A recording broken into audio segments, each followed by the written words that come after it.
Good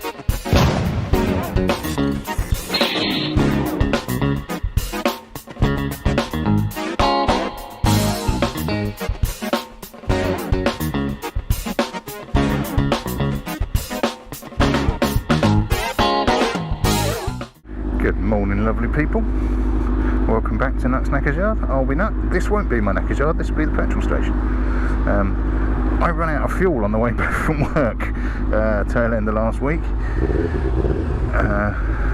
Fortunately,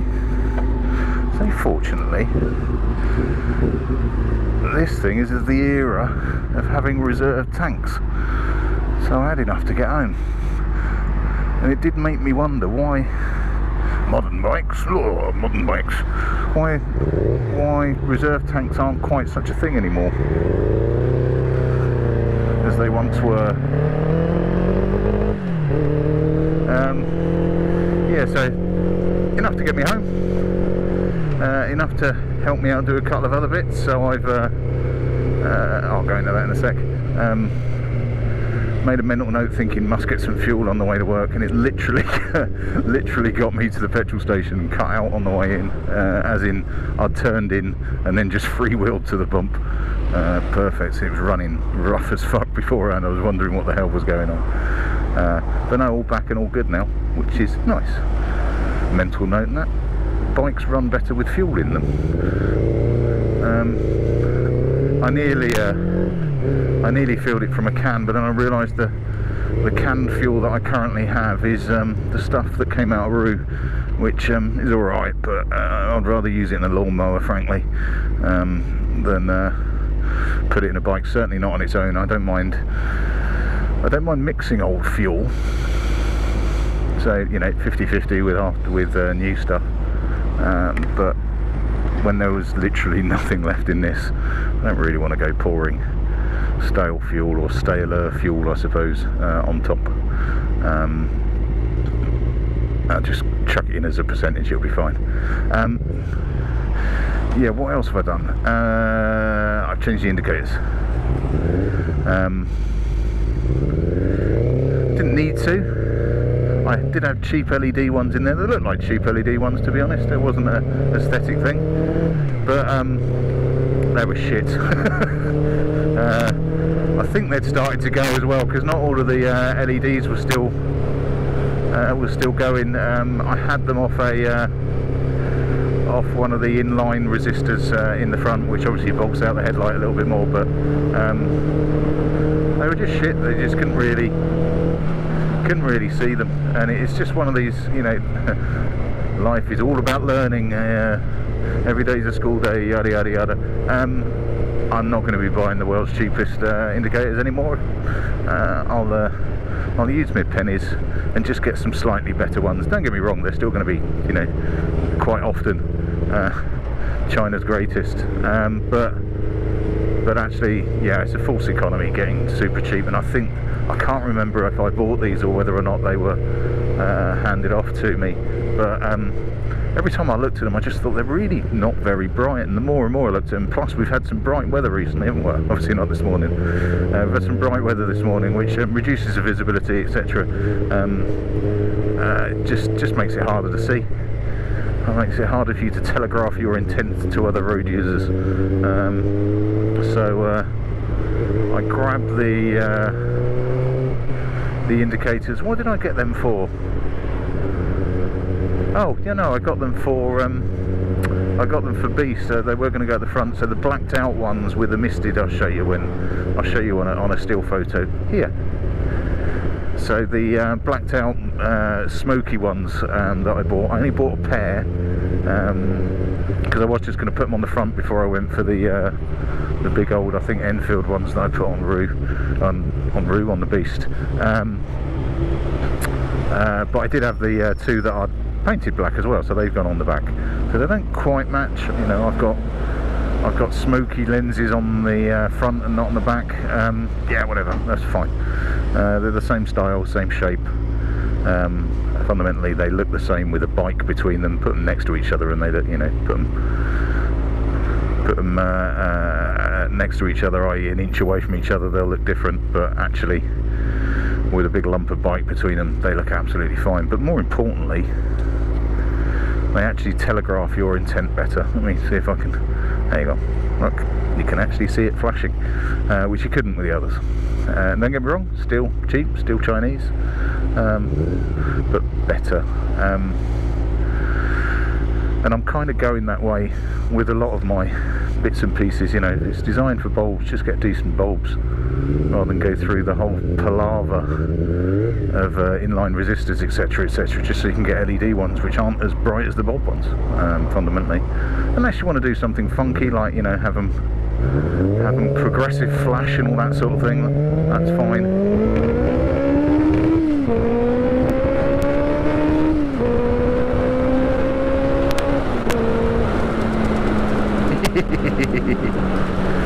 Oh, too much fun, Drill Sarge. Yeah.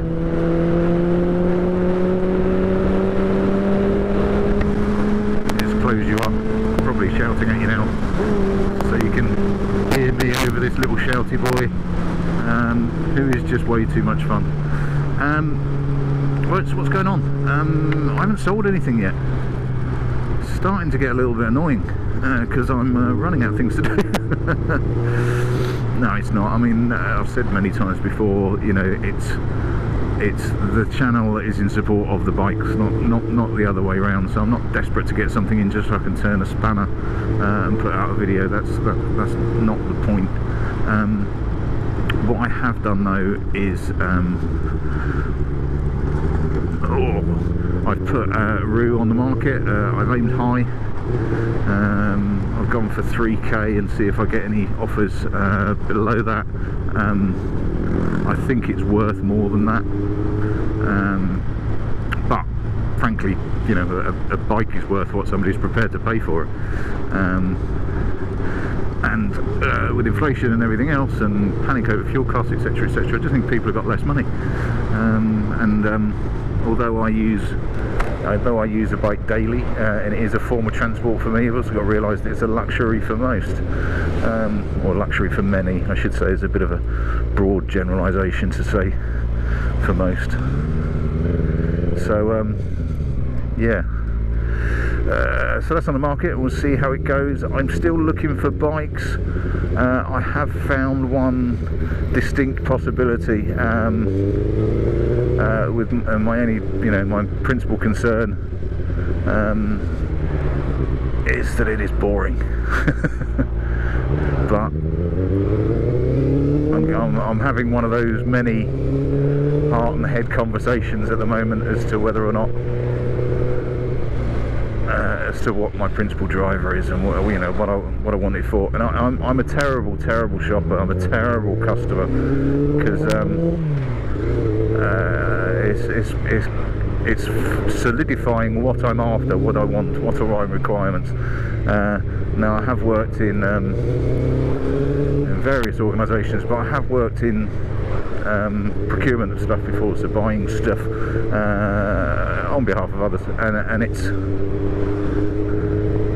it is the most frustrating thing in the world if you're involved in that sort of world of getting stuff for people when your customer doesn't really know what they want. It's awful, and anyone that's in sales of any variety will have experienced it. It's you know, when you're doing, oh, what about this? Oh yeah, I like this, but have you got anything that does it? And it is, yeah, it's like a larger version of going dress shopping with your missus, and you know the startling inevitability that you're going to end up going back to that first shop. No matter how many shops are in between the first and the last, you'll go back to the first shop and you'll pick up one of the first things she picked up. Motherfuckers.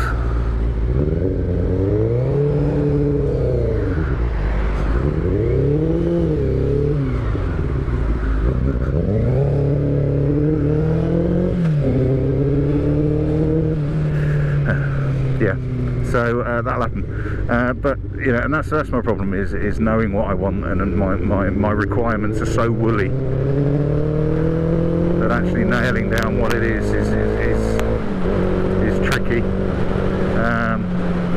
because fundamentally what I need, despite me saying I don't want a commuter bike, what I need is a commuter bike. I need something that's going to start when I chuck the key in it on a cold winter morning or a hot summer's morning. Something that's going to sit in some sort of parking structure or outside in the rain probably all day, and then at the end of the day it's going to start without a cough, a fart or a sneeze and get me home, because I've had a shit day and I want to go home. You know, I haven't mentioned panniers and things like that, because you know, I'm not going around the world touring. However, you know, I can't sit in an office in London in biking gear all day. You know, I need some kit to wear, which means I've either got a bag on my back or a pannier on the back. I mean, I wear a bag anyway for my current commute, because, you know, I've got things like a laptop, highlighter pens, and other exciting things that you just carry around with you. So yeah, I'm erring towards boring at the moment, and there's kind of an element of slight inevitability. You know, if you go for a relatively boring commute bike, then oh yeah, but you're not going to get, you know, Sunday burnout and Sunday ride out fun on that. Well, no, but I don't do that. I literally spend considerably more time under bikes than on top of them, and I enjoy that. And if I end up going down the boring route, then I'm just going to have to get me kicks through the projects, which is fundamentally what I do anyway. It also funds my ADHD slightly, because I get to change bikes quickly, frequently, as I rattle through projects bikes, finish them and get another one. So yeah, that's how we go. But we'll see. I am not in a rush, and I need to make some space in the garage before I get anything new, which is the principal driver at the moment. Right, that'll do me. Short update. I might do one on the way back, depends how wanky my day is, but we shall see. Right, cheers. I'll catch you later on. Ta-da.